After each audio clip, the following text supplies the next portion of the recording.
Bismillahirrahmanirrahim. Assalamualaikum warahmatullahi wabarakatuh. Selamat pagi anak-anak yang Bapak banggakan. Semoga Allah senantiasa melindungi kalian dan senantiasa memberikan hidayah dan taufiknya untuk kalian semua.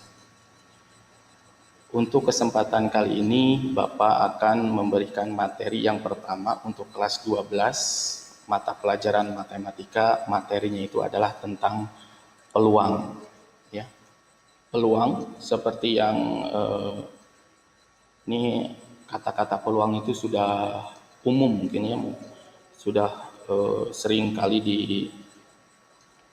didengar. Peluang itu apa sih? Peluang misalkan kalian ini kelas 12, nanti setelah lulus dari SMK PGRI Cikoneng akan masuk atau akan bekerja ya, akan bekerja. Nanti ada misalkan ada 2 perusahaan yang membuka lowongan pekerjaan.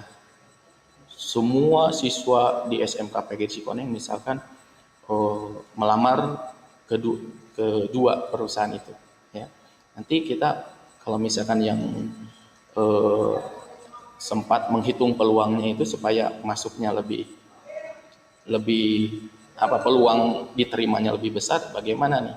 Bisa dilihat saja misalkan siswa SMK PGRI Cikoneng ada 200 ya. Terus yang mendaftar di perusahaan pertama ada 80 orang, sisanya di perusahaan kedua. Ya tentu saja kita ambil perusahaan kedua. Kenapa? Karena pesaingnya tidak terlalu banyak. Jadi kemungkinan diterimanya itu lebih besar. Ya itu sekilas tentang peluang. Oke, kita lanjutkan. Kalau misalkan peluang, ya, peluang itu intinya itu adalah perbandingan antara banyak harapan yang kita inginkan berbanding dengan semua kemungkinan. Ya. Jadi peluang itu adalah banyak harapan per semua kemungkinan yang bisa terjadi. Contoh ya, misalkan kalau dengan kata-kata sederhana ini masih ada yang masih kesulitan, oke kita masuk ke contoh soal saja. Misalkan ada sebuah dadu dilempar 1 kali, ya. Dadu, insya Allah semuanya tahu kan dadu itu bagaimana. Dadu dilempar 1 kali, tentukan peluang muncul mata dadu 2 dan 3. Ingat ya, dadu dilempar 1 kali. Sekarang kita hitung dulu nih. Tentukan peluang muncul. Tentukan peluang muncul mata dadu 2 dan 3. Berarti yang diharapkannya itu angka 2 dan angka 3. Kalau tidak 2 ya 3. Harapannya itu kan. Berarti banyak harapannya ada 2 sisi, yaitu mata 2 dan mata 3. Sedangkan banyak ini berarti banyak harapannya itu ada 2 ya. Oke. Sedangkan untuk semua kemungkinan, ingat dadu itu sisinya itu ada 6 kan. Kalau misalkan ada main permainan monopoli dan lain-lain gitu kan yang menggunakan dadu, itu kan sisinya itu ada 6. Ada mulai dari matanya 1 atau titik 1, angka 1 sampai angka 6. Jadi ada 6 sisi, berarti semua kemungkinannya itu ada 6. Oke. Berarti peluangnya muncul 2 dan 3 itu bagaimana? Peluangnya itu berarti 2 berbanding 6 atau ini kan 2 berbanding 6. Kenapa masih ada sama dengan? Karena kan seperti biasa, kalau misalkan ada pecahan masih bisa disederhanakan, ya disederhanakan. Gitu ya. Kalau misalkan itu soal esai, kalau misalkan pilihan ganda, nanti kalau misalkan di pilihannya ada 2/6 ya tinggal pilih saja. Tapi kalau esai diusahakan untuk menyederhanakan. 2/6 artinya atau sama dengan 1/3 ya. Jadi peluang munculnya mata dadu 2 dan 3 itu adalah 1/3. Oke ya, itu adalah sekilas gambaran tentang peluang yang nanti akan kita pelajari.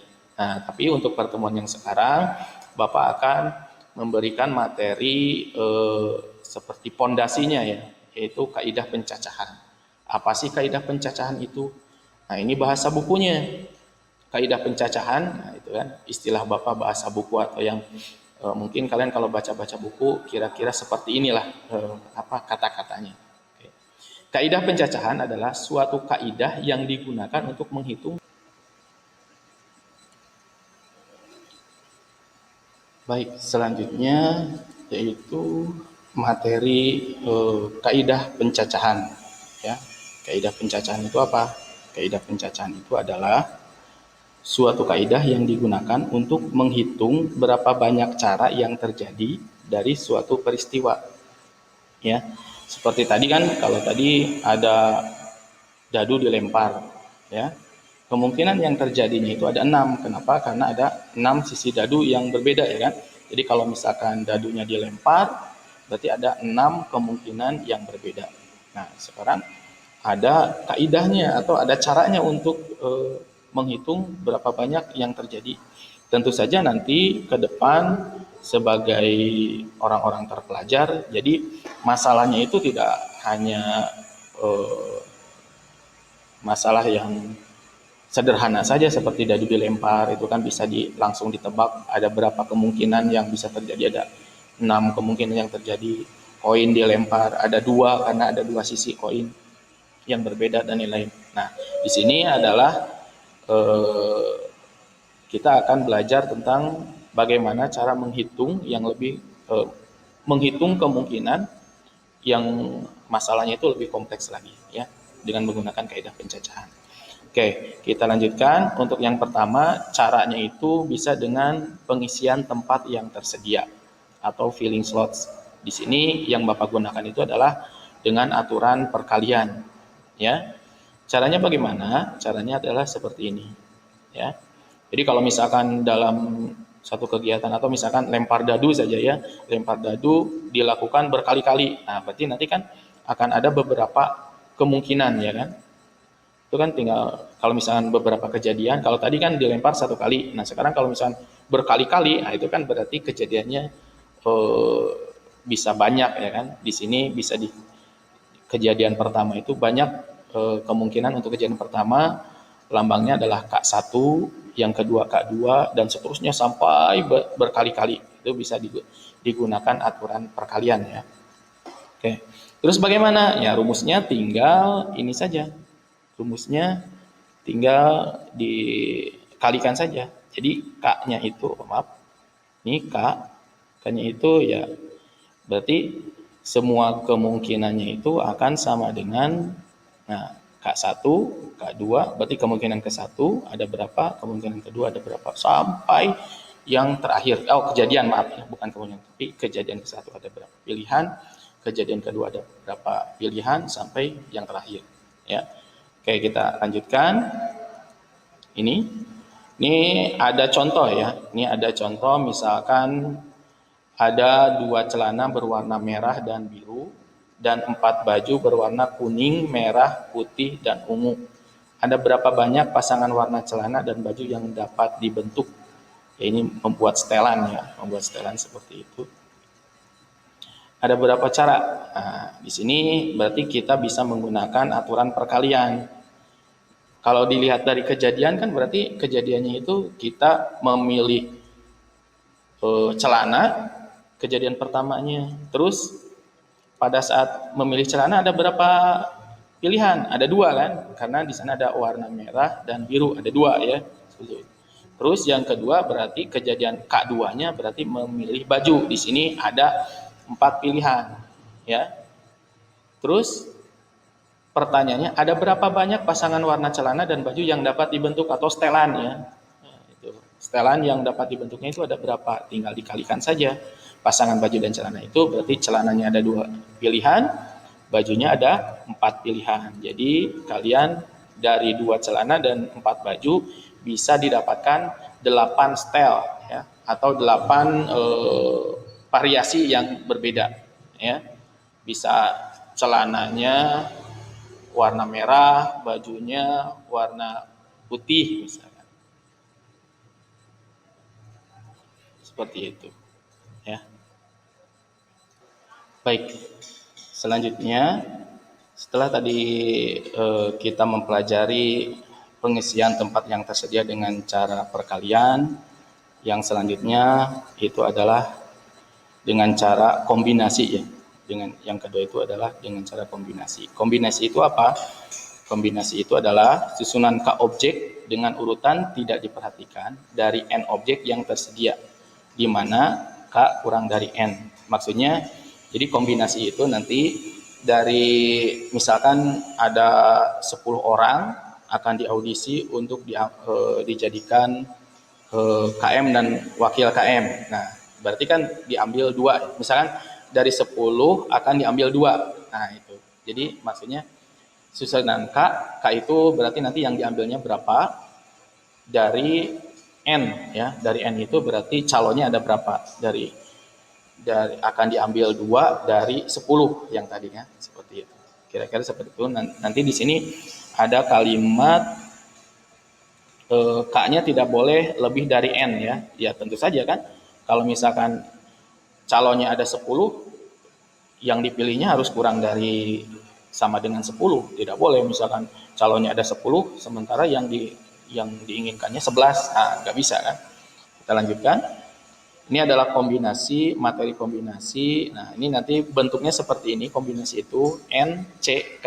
Jadi artinya itu dari N ya, dari banyak N akan dikombinasikan atau akan diambil K, atau artinya ini juga bisa ya, kalau kalian bisa memahami bisa kan, artinya banyak kombinasi K dari N objek yang tersedia, artinya sama ya. Intinya akan tersedia semuanya ada N buah, nanti yang diambilnya K ya kan. Ini bentuknya, ini ada 2 bentuk yang biasa ada, tapi yang digunakan oleh Bapak yang ini. Ini bentuk yang keduanya. Tapi dua-duanya sama ya. Dari N diambil K ya. Oke, kita lanjutkan untuk kombinasi. Ini adalah rumusnya. Rumusnya N. Nah, dari N akan dikombinasikan sebanyak K. Oke. Ini. Terus di sini mungkin ada yang ada yang aneh. N tanda seru. Ini apa tanda seru itu? Dibacanya itu adalah faktorial ya. Jadi tanda seru itu adalah faktorial. Oke, kita lanjutkan. Ini supaya lebih paham, kita masuk ke contoh soal. Di sini ada dalam sebuah kotak terdapat 10 bola bernomor 1 sampai 10. Tentukan banyak kemungkinan yang bisa terjadi jika diambil 2 bola. Ingat ya, bolanya berarti dalam kotak itu ada 10, yang diambilnya 2. Artinya N-nya ada 10, K-nya ada 2. Ya. Pilihannya ada 10, yang diambilnya adalah 2. Oke, kita lanjutkan. Nah, N-nya 10, karena tadi ada 10 kotak, dan yang diambilnya adalah 2. Masukkan ke dalam rumus, di sini N, C, K. Tinggal N-nya diganti dengan 10, dan K-nya diganti dengan 2. Ya, gitu. Berarti bentuknya seperti ini. Ingat 10 itu adalah berarti 10 tanda seru itu adalah 10 faktorial. Kita lanjutkan. Nanti faktorial akan dijelaskan di penyelesaian ini ya, sambil menyelesaikan soal ini. Oke, kita lanjutkan. Nah, di sini ini ada perubahan. Perubahannya itu apa? Angka 8. Angka 8 dari mana? Didapatkan dari 10 kurangi 2, yang lainnya tidak berubah ya. Kita lanjutkan. Di sini ada di sini ada ini, ada perubahan di sini. Oke. Ini kenapa yang 10 awalnya 10 faktorial jadi 8 faktorial kali 9 kali 10 ya. Ini ceritanya di sini. Jadi kalau 10 faktorial itu adalah perkalian 1 kali 2 kali 3 kali 4 terus berturut-turut sampai 10. Jadi kalau 2 faktorial 1 kali 2, 3 faktorial 1 kali 2 kali 3.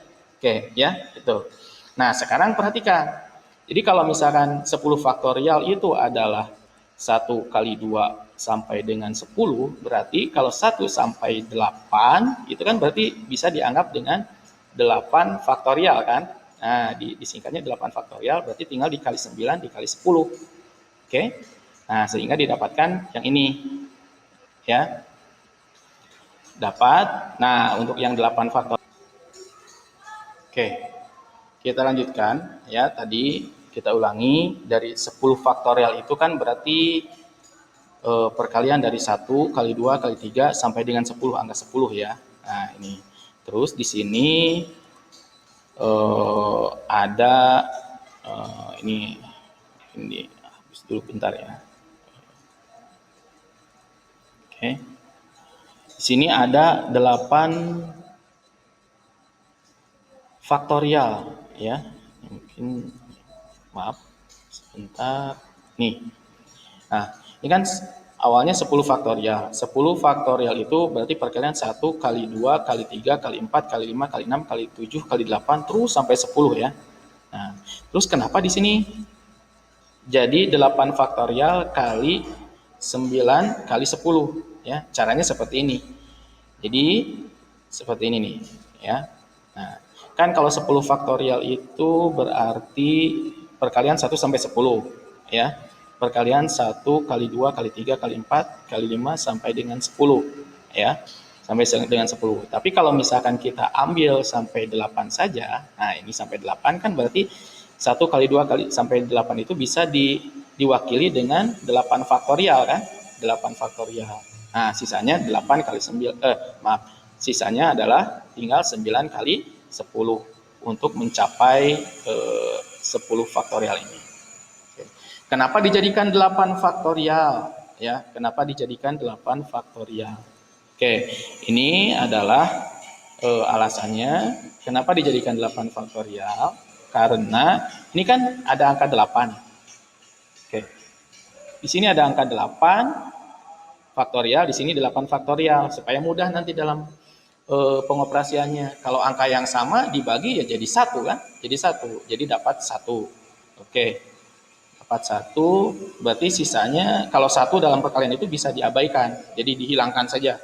Sehingga didapatkan angka ini ya, ini yang 8 itu dihilangkan, dapat 90, 9 itu dari 9 kali 10, 2 itu berarti 2 faktorial kan, 1 kali 2, dapat 2. Sehingga didapatkan kombinasinya ada berapa? Kombinasinya itu ada 45. Jadi dari 10 bola yang ada di kotak, kemungkinan yang bisa terpilihnya itu ada 45 kemungkinan yang berbeda, ya. Bisa bola 1 dengan 2, 1 dengan 3, 1 dengan 4 dan seterusnya. Intinya ada 45 kombinasi yang berbeda. Dari pengambilan 10 bola diambil 2 ya. Oke.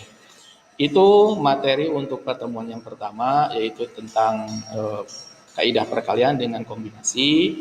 Nah, mudah-mudahan bisa bermanfaat dan mudah-mudahan kalian bisa paham juga. Tapi kalaupun nanti bisa misalkan ada kesulitan, kalian boleh bertanya ke Bapak lewat WhatsApp atau apapun dengan misalkan kalau kalian mengerjakan usahakan difotokan dengan hasil pekerjaan kalian ya. Hasil pekerjaannya bagaimana, Pak yang ini bagaimana gitu supaya komunikasinya bisa lebih lancar. Jadi kalau misalnya hanya dalam bentuk kalimat biasanya akan agak sulit untuk memahaminya ya. Nah, sebagai apa ya? Sebagai salah satu alat untuk mengukur kemampuan ya, kemampuan kalian. Ya, ini kalian coba kerjakan soal latihan nanti. Soal latihannya seperti ini. Ya, nanti ditulis dalam buku catatan dan kalian coba kerjakan. Kalau misalkan ada kesulitan, silakan bisa hubungi Bapak ya.